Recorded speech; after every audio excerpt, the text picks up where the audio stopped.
What's up, webheads? It's your boy SpideyQueue, and it's Monday, and guess what? It's gray again.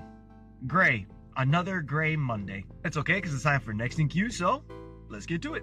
I think today we're going to talk about the Super Bowl, seeing as how, it's the big topic and it happened yesterday, but I want to do the Super Bowl from a non-fan's point of view. I'm not the biggest football fan. I haven't really been. I've never really followed it. I know the game. I know it somewhat well, just being a general sports fan, and hey, what's up? Yeah? Oh, shit! It's sausage season. Thank you, Nonna. I love you so much. Oh, my dad just came and dropped these off. Oh, these are gonna get smashed. I'm sorry, Ball. I might not say anyone. Oh, you have no idea how good those sausages are. But anyways, I digress. Let's get back to football. So yeah, the Super Bowl happened, and what I wanted to talk about mostly was the entire event, and how, from a non-fan's perspective, even if you don't watch football, and even if you don't understand a lot of the game, like if you're just like a sports kind of guy or girl, man, was that an exciting game to watch. The fact that I knew that the Pats going in were the favorites, it was the whole Tom Brady legacy, and he's going to be the one, 5th Super Bowl ring if he can grab it. Just going into that knowing it's like, okay, they're going in against Atlanta, and what I had read about Atlanta and what everybody had been saying was that their defense had been the most underrated defense in the entire NFL, and that's how they ended up getting to the spot that they got into. So, oh, there's a little kitty running around. Yeah, we got a lot of strays at the shop. They're everywhere. But anyways, back to football. Focus, Q. Focus. So the tale of the Titans yesterday seemed to have been one of the best offenses, which is in the Pats, and one of the most underrated defenses, which was Atlanta. And what a clash that ended up being. Atlanta seemed to have just better speed, better handling on anything in the first half, and they were up by 16 at one point. I think it was 28-3 or no, 28-2, and a lot of the guys in the room and everybody was just freaking out, and pro line tickets were getting ripped up and everything like that. And I kept saying to the guys, even though I don't know football and even though I don't know much about the sport, it's still a sport, and the comebacks can happen. And spoiler alert, holy shit, what a comeback. It was just orchestrated so well. Like, the comeback was done to the degree of, it was like, we have to really buckle down, pinpoint exactly our trajectory, and it was just one straight line all the way to the end. Not trying to get fancy and get, I can't even think of the words to describe it. So it went into overtime.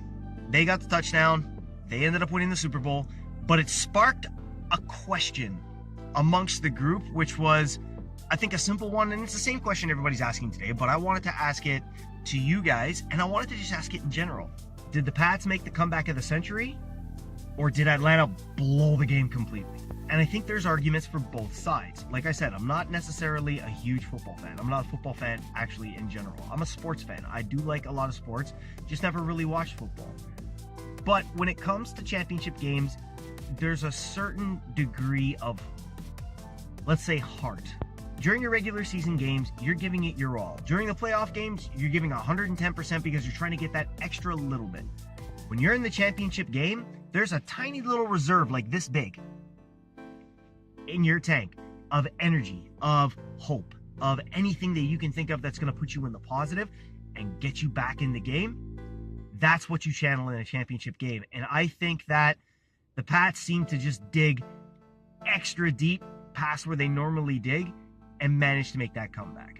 And like I said, coming from a sports background and being in situations like that, not professionally, but being in championship games, it's a little of A and a little of B.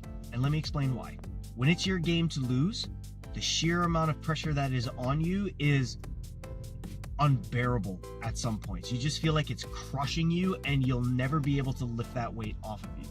But on the flip side of it, when you're down in the game, the pressure that builds up on you to fight back, you can dig really deep as you can, but sometimes when you're met with just, wall after wall after wall, that can start to get frustrating too. So I don't think it's necessarily the question of, did the Pats come back or did Atlanta lose the game?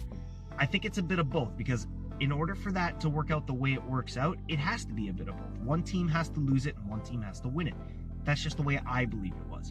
I think Atlanta just got tired and the defensive game fell apart, and I think Brady just threw one of the best passing games he's ever thrown in his entire career. And when you mix the two, you have a recipe for a comeback. So let's call it the comeback. the Pats come back.